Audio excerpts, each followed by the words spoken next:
رمضان المبارک کے مہینے کے بعد شوال کا مہینہ آتا ہے، شوال کے مہینے کے بعد ذی قعدہ کا مہینہ آتا ہے جو فی الحال چل رہا ہے، آج جس کی 28 تاریخ ہے۔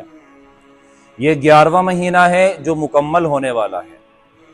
اس کے بعد جو آنے والا مہینہ ہے اسلامی کیلنڈر کے اعتبار سے وہ لاسٹ اور آخری مہینہ ہے، جس کو ذی الحجہ کا مہینہ کہا جاتا ہے۔ ذی الحجہ کا مہینہ، آنے والا مبارک مہینہ، یہ بہت بابرکت مہینہ ہے۔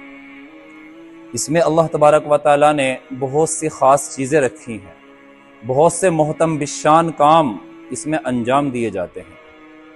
چنانچہ یہی وہ مہینہ ہے جس کے اندر حج کیا جاتا ہے، یہی وہ مہینہ ہے جس کے اندر قربانی کی جاتی ہے، لہذا اس مہینے کی ان عبادتوں کی وجہ سے ایک اعلیٰ شان ہو جاتی ہے، ایک اونچی شان ہو جاتی ہے۔ لیکن اس مہینے کا جو پہلا عشرہ ہے، یعنی اس مہینے کے جو پہلے 10 دن ہیں، ان کی زیادہ اہمیت ہے، وہ زیادہ برکت والے ہیں، اس لیے کہ اللہ نے جو بھی عبادتیں رکھی ہیں، خواہ وہ چھوٹی عبادت ہو یا بڑی عبادت ہو، اعمال ہو یا احکام ہو، اللہ تبارک و تعالیٰ نے شروع کے دنوں میں ہی رکھے ہیں۔ اسی وجہ سے ذی الحجہ کا جو پہلا عشرہ ہے، یعنی جو پہلے 10 دن ہیں، ان کی زیادہ اہمیت ہے اور یہ زیادہ برکت والے ہیں۔ ذی الحجہ کا پہلا عشرہ، اس کی کتنی اہمیت ہے، اس بات کا ثبوت ہمیں قرآن کریم سے بھی ملتا ہے، اس بات کا ثبوت ہمیں احادیث کے ذخیرے سے بھی ملتا ہے۔ چنانچہ قرآن کریم میں اللہ تبارک و تعالیٰ نے ارشاد فرمایا، والفجر ولیال عشر والشفع والوتر۔ اللہ نے یہاں پر 4 چیزوں کی قسم کھائی ہے۔ نمبر 1 والفجر، قسم ہے فجر کے وقت کی۔ نمبر 2 ولیال عشر، قسم ہے 10 راتوں کی۔ آگے فرمایا قسم ہے جفت کی، قسم ہے طاق کی۔ اللہ تبارک و تعالیٰ نے دوسرے نمبر پر جو قسم کھائی ہے اور فرمایا ہے ولیال عشر، قسم ہے 10 راتوں کی۔ مفسرین حضرات جو قرآن کریم کے میننگز بیان کرتے ہیں، اس کا مطلب بیان کرتے ہیں، وہ فرماتے ہیں کہ جو اللہ نے یہ کہا ہے قسم ہے 10 راتوں کی، ولیال عشر، ان 10 راتوں سے مراد ذی الحجہ کے یہی 10 دن ہیں۔ اب سوال پیدا ہوتا ہے کہ اللہ تو کہہ رہا ہے ولیال عشر، قسم ہے 10 راتوں کی، اور مفسرین کہہ رہے ہیں کہ ان 10 سے مراد ذی الحجہ کے 10 دن ہیں۔ تو اللہ تو کہہ رہا ہے کہ قسم ہے راتوں کی، مفسرین کہہ رہے ہیں کہ مراد ہیں ذی الحجہ کے دن۔ تو یہ کیسے ہو سکتا ہے؟ اللہ نے تو رات کا لفظ استعمال کیا ہے۔ اس کا جواب یہ ہے کہ اسلامی کیلنڈر کے اعتبار سے، اسلامی کیلنڈر کے اعتبار سے پہلے رات آتی ہے، بعد میں دن آتا ہے۔ جیسا کہ ہم دیکھ رہے ہیں آج جمعے کا دن ہے، جو رات گئی ہے، گزری ہے ابھی، اس کو جمعہ رات کہا جاتا ہے، اس کو جمعہ رات کی رات نہیں کہا جاتا۔ اس سے پتہ چلا کہ پہلے رات آئی ہے، بعد میں اس کا دن یعنی یہ جمعہ آیا ہے۔ تو اسلامی کیلنڈر کے اعتبار سے پہلے رات آتی ہے، اس کے بعد دن آتا ہے۔ اسی طریقے سے اسلامی کیلنڈر کے اعتبار سے جیسے ہی رات داخل ہوتی ہے، دن ختم ہوتا ہے، یعنی مغرب کا وقت آتا ہے، تو تاریخ بدل جاتی ہے۔ حالانکہ انگریزی کیلنڈر کے اعتبار سے تاریخ جو بدلتی ہے وہ رات کے 12 بجے بدلتی ہے۔ اس سے معلوم ہوتا ہے کہ اسلامی کیلنڈر کے اعتبار سے پہلے رات آتی ہے، بعد میں دن آتا ہے۔ اب عرب کے یہاں یہ بولا جاتا ہے عام طور پر کہ وہ رات کو بول کر دن مراد لیتے ہیں، رات کو بول کر رات بھی مراد لیتے ہیں، اور رات کو بول کر دن اور رات دونوں مراد لیتے ہیں، یعنی رات اور دن کا مجموعہ جس کو ہم دن کہہ دیتے ہیں، وہ رات بول کر مراد لیتے ہیں۔ یہی طریقہ اللہ تبارک و تعالیٰ نے کلام اللہ کے اندر اختیار کیا ہے۔ اللہ نے فرمایا ہے ولیال عشر، قسم ہے 10 راتوں کی۔ مفسرین حضرات کہتے ہیں، قرآن کا مطلب بیان کرنے والے کہتے ہیں کہ اللہ نے جو کہا ہے قسم ہے 10 راتوں کی، اس سے مراد ذی الحجہ کے شروع کے 10 دن ہیں۔ اللہ تبارک و تعالیٰ قسم کھا رہا ہے، ہمارے درمیان یہ طریقہ رائج ہے کہ جب ہم کسی چیز کی قسم کھاتے ہیں تو وہ چیز جس کی قسم کھائی جا رہی ہے وہ بہت اعلیٰ درجے کی ہوتی ہے، وہ عزت والی ہوتی ہے، اونچے درجے کی ہوتی ہے۔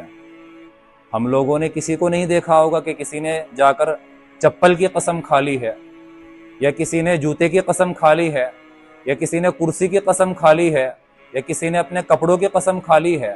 کیوں؟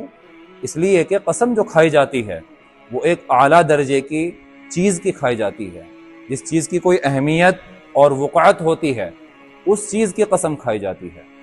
اللہ تبارک و تعالیٰ اگر کسی چیز کی قسم کھا رہا ہے تو ظاہر سی بات ہے وہ کتنی معزز چیز ہوگی اور کتنی برکت والی ہوگی۔ اللہ تبارک و تعالیٰ نے ذی الحجہ کے جو آنے والا مہینہ ہے، ابھی 2 دن میں شروع ہو جائے گا، اللہ تبارک و تعالیٰ نے ذی الحجہ کے پہلے عشرے کے 10 دنوں کی قسم کھائی ہے۔ معلوم ہوتا ہے کہ اللہ تبارک و تعالیٰ کے یہاں ذی الحجہ کے شروع کے جو 10 دن ہیں وہ بہت زیادہ برکت والے ہیں اور بہت زیادہ اہم ہیں۔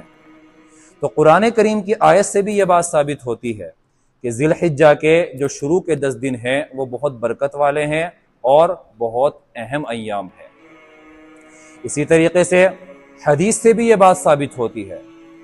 بخاری کی حدیث ہے، جناب رسول اللہ صلی اللہ علیہ وسلم نے حدیث کے اندر ارشاد فرمایا، کوئی دن ایسا نہیں ہے جس میں عبادت کرنا اللہ تبارک و تعالیٰ کے نزدیک ذی الحجہ کے شروع کے 10 دنوں سے زیادہ پسندیدہ ہو۔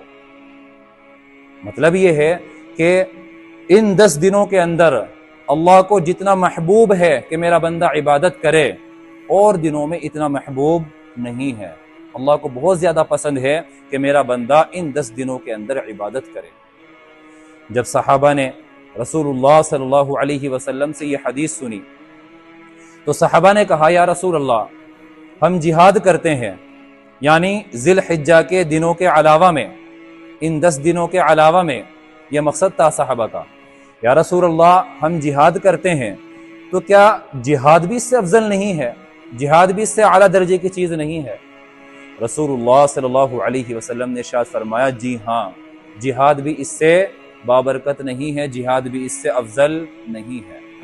لیکن آگے ایک بات اور ارشاد فرمایا سوائے اس شخص کے جو اللہ تبارک و تعالیٰ کے راستے میں نکلے، یعنی جہاد میں نکلے، اپنی جان لے کر نکلے، اپنا مال لے کر نکلے، اور وہ نہ اپنی جان لے کر واپس آئے اور نہ ہی اپنا مال لے کر واپس آئے۔ ایسا شخص کا یہ عمل ذی الحجہ میں انجام دیے جانے والے عمل سے اوپر ہے۔ ایسا شخص کا عمل، علماء نے اس حدیث کے 2 مفہوم بیان کیے ہیں، 2 مطلب بیان کیے ہیں۔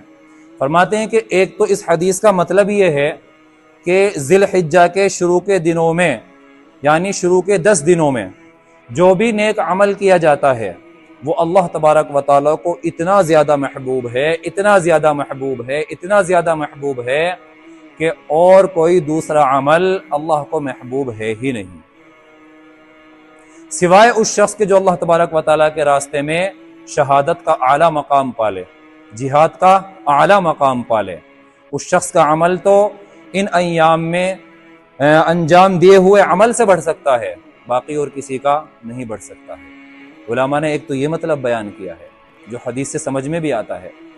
دوسرا مطلب علماء نے یہ بیان کیا ہے کہ جو مخصوص احکام ذی الحجہ کے اندر اللہ تبارک و تعالیٰ نے رکھے ہیں، ذی الحجہ کے وقت میں، اس مہینے میں ان احکام پر عمل کرنا اللہ کو اتنا زیادہ محبوب ہے، اتنا زیادہ محبوب ہے کہ جو دوسرے مہینوں میں اللہ نے جو احکام رکھے ہیں ان احکام پر عمل کرنا اللہ کو اتنا زیادہ محبوب نہیں ہے۔ ایک مطلب علماء نے یہ بیان کیا ہے۔ مطلب کچھ بھی ہو، دونوں مطلبوں سے، اسی طریقے سے حدیث کی تشریح سے یہ بات سامنے نکل کر آتی ہے کہ الحجہ کے شروع کے جو 10 ایام ہیں، جو 10 دن ہیں، وہ اللہ تبارک و تعالیٰ کے یہاں بہت زیادہ پسندیدہ ہیں اور بہت اہمیت کے حامل ہیں۔